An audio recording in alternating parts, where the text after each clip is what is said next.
عزیز طلباء طالبات، آپ کے سامنے ایک بار پھر حاضر ہوں۔ اس سے قبل میں نے اردو مکتوب نگاری پر ایک مختصر سا تعارفی نوعیت کا ویڈیو سبق آپ کے سامنے پیش کیا تھا۔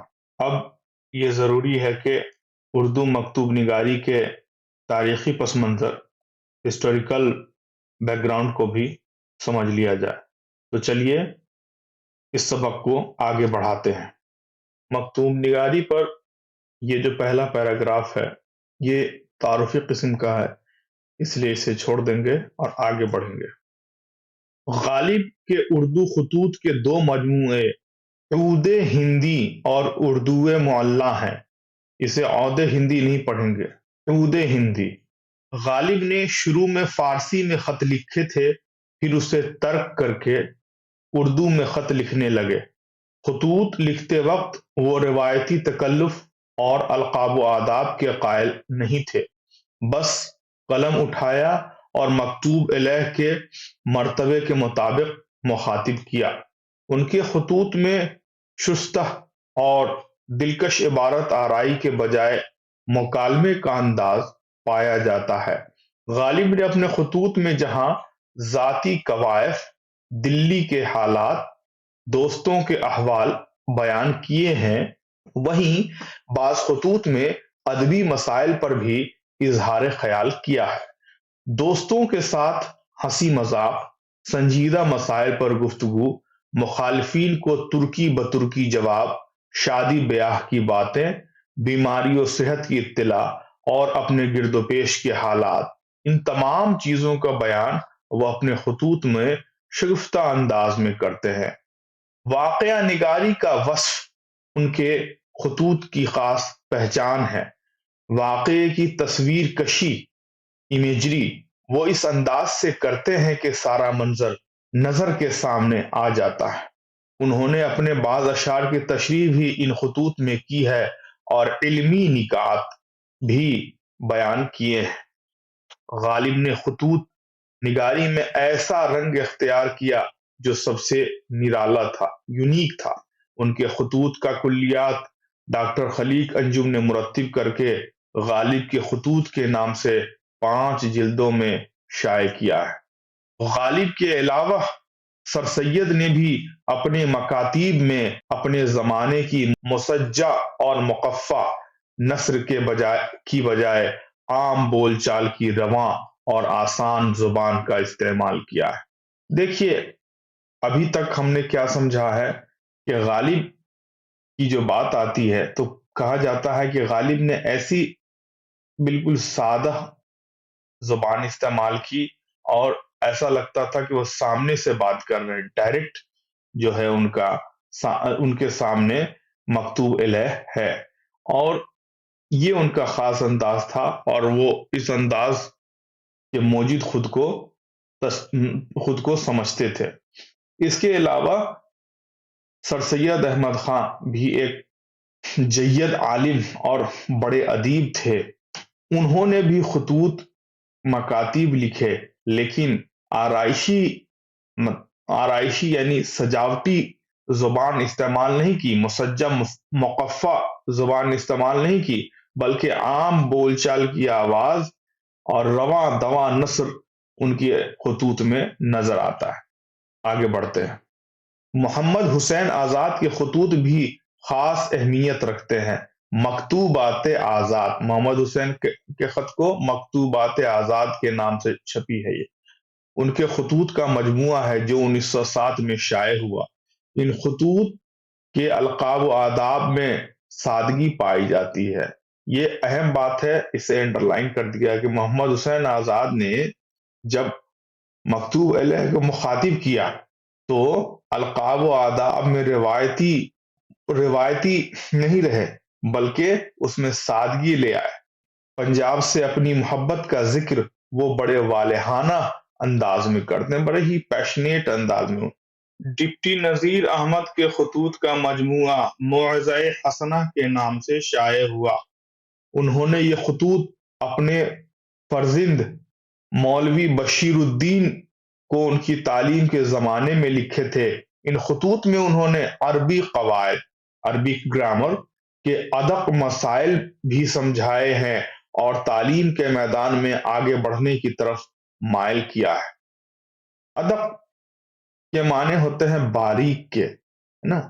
باریک فرق کو جو سمجھنا ہو تو عربی قواعد میں بہت ہی مائنوٹ اور فائن ڈیٹیلنگ ہوتی ہے، اس کو سمجھایا۔ عربی اردو کے ساتھ انگریزی سیکھنے کی ترغیب بھی ان خطوط میں دی گئی ہے۔ ڈپٹی نذیر احمد نے اپنے صاحبزادے بشیر الدین کو انگریزی سیکھنے کی بھی تلقین فرمائی تھی۔ چلیے آگے بڑھتے ہیں۔ مولانا الطاف حسین حالی کے خطوط بھی ادبی اہمیت کے حامل ہیں۔ ظاہر ہے ہم جن بھی شخصیات کا یہاں پہ تذکرہ کر رہے ہیں، سب سے پہلے آئے غالب، اس کے بعد آئے سر سید احمد خان، اس کے بعد آئے ڈپٹی نذیر احمد، اور اب آ رہے ہیں مولانا الطاف حسین حالی۔ ان تمام شخصیات کے خطوط کی ادبی اہمیت ہے، اسی لیے یہاں اس کا مطالعہ کیا جا رہا ہے۔ ہاں، الگ الگ رنگ ان کے ہو سکتے ہیں۔ مثال کے طور پر اگر ہم گفتگو کریں تو پاتے ہیں کہ غالب کے یہاں آپ کو ڈائریکٹنس ملے گی، سیدھے طور پر مخاطب کرنے کا انداز ملے گا، گویا مکتوب علیہ سامنے ہو۔ اس کے بعد سر سید احمد خان کے یہاں مقفع مسجع عبارت نہیں ہے، بلکہ اس کی جگہ پر انہوں نے بالکل سادہ زبان اور رواں دواں نثر جو ہے وہ اس کو استعمال کیا ہے۔ تو مولانا الطاف حسین حالی کے خطوط بھی ادبی اہمیت کے حامل ہیں۔ ان کے مکاتیب میں عالمانہ رنگ غالب نظر آتا ہے۔ عبارت آرائش کے وہ قائل نہیں، عبارت کی آرائش کے وہ قائل نہیں۔ عبارت کی آرائش وہی عبارت کو سجانا، ornamentation اس کا کرنا، مگر زور بیان اور فصاحت کا لحاظ رکھتے ہیں۔ زور بیان یعنی بیان کا زور، یعنی بیان کا وہ انداز جس میں اثر انگیزی پیدا ہو جائے۔ 1925 عیسوی میں ان کے خطوط 2 جلدوں میں مکتوبات حالی کے عنوان سے شائع ہوئے۔ آگے بڑھتے ہیں۔ شبلی نعمانی کی ادبی خدمات کا دائرہ بے حد وسیع ہے۔ ظاہر ہے جب آپ آگے بڑھیں گے تو آپ کو معلوم ہوگا کہ تنقید، تاریخ نویسی اور نہ جانے کتنے ہی علوم میں شبلی نعمانی کی خدمات ہیں۔ اس میں ان کی مستقل نثری تصانیف کے علاوہ خطوط کی بھی خاص اہمیت ہے۔ شبلی کے خطوط کے مجموعے مکاتیب شبلی اور خطوط شبلی کے نام سے شائع ہوئے ہیں۔ آخر الذکر یعنی خطوط شبلی، آخر الذکر مجموعہ عطیہ فیضی اور زہرہ فیضی کے نام کے خطوط پر مشتمل ہے۔ گویا خطوط شبلی میں عطیہ فیضی اور زہرہ فیضی کے نام سے خطوط شامل ہیں۔ ان میں شعریت اور ادبیت کا عنصر غالب ہے، پریویل کرتا ہے۔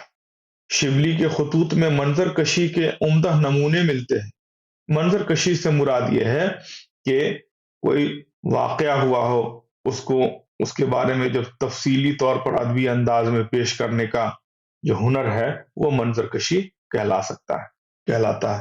ان میں علمی لسانی مسائل، الفاظ کے املا، اسپیلنگ اور تلفظ، پروننسیشن کی بحثیں ہیں۔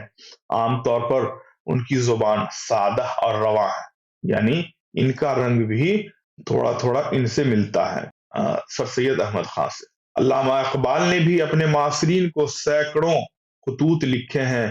اقبال کی مراسلت ملک و بیرون ملک، یعنی ملک کے اندر اور باہر کے ملکوں میں، ملک و بیرون ملک کے نامور اساتذہ، فلاسفر، سیاستداں، پولیٹیشینز، ادباء و شعراء، مصلحین اور نوابوں، جاگیرداروں سے تھی، اور وہ ہر ایک کو اس کے مرتبے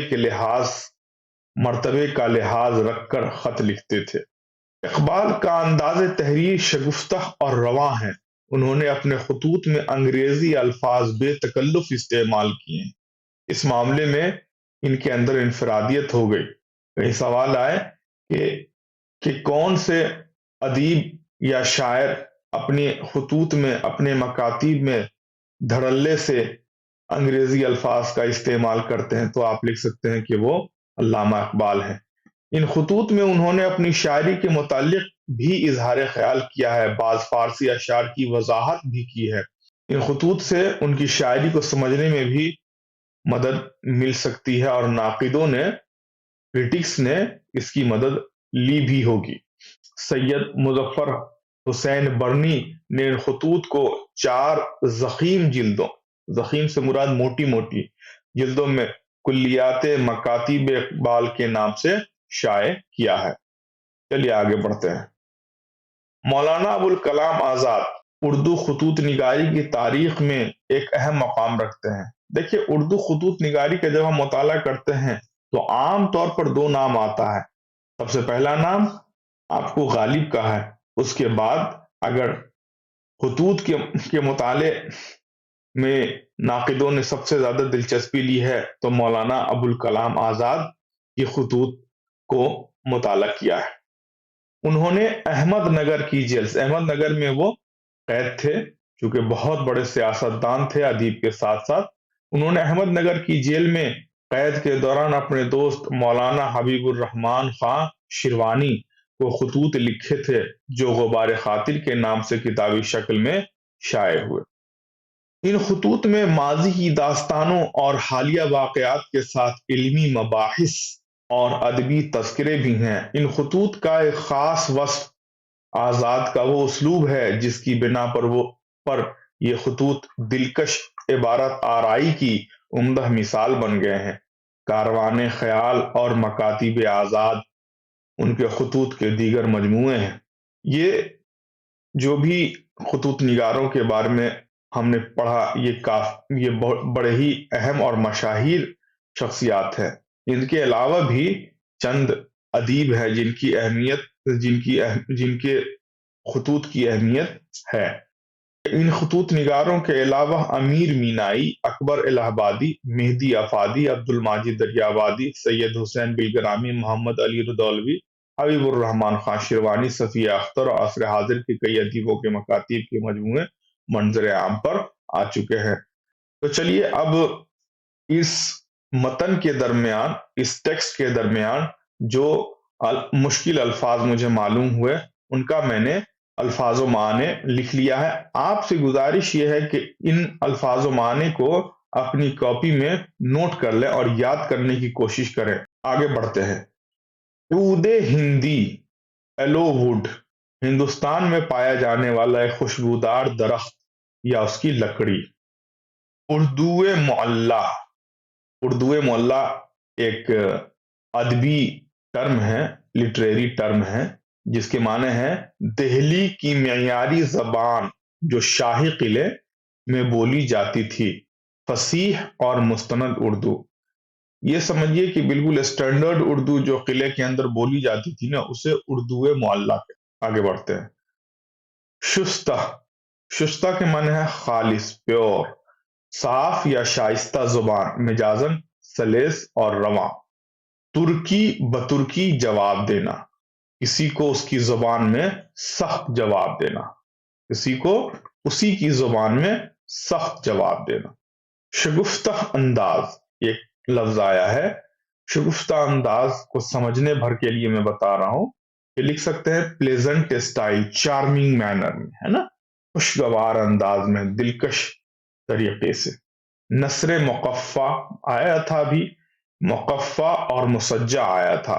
تو نثر مقفع رائمڈ پروز، وہ نثر جس میں وزن نہیں ہوتا مگر آخر میں قافیہ پایا جاتا ہے، جس کی وجہ سے نغمگی معلوم ہوتی ہے۔